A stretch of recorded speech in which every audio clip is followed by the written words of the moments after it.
Сәлем балалар, әдебиеттік оқу 2 сынып 15 сабақ, тақырыбы не үйрендім? Бірінші тапсырма анықта. Сұрақтар.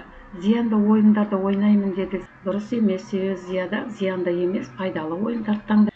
Екінші, Ораздың ағлағы жазылды.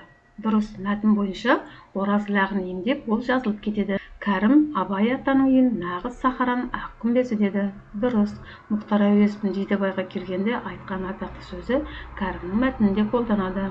Екінші тапсырма кейіпкерлердің атын жаз. Бірінші, кітапты сүйіп оқитын Қартқожа, ақ лағын емдеп жазған Ораз, май шайқап құрт қайнататын ол Әже. Берілген тірек сөздерді және суреттерді пайдаланып сөйлеу. Алтын күздің алғашқы айы қыркүйек басталғанда мектеп есігі айқара ашылады.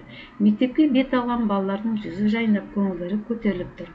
Қыздар ұстаздарына сыйлау үшін қолдарына әдемі қызыл гүл ұстап алған.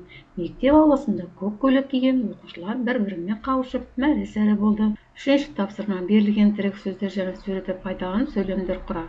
Бұл суретте қазақтың ұлттық нақыштағы киіз үйінің ішкі көрінісі бейнеленген.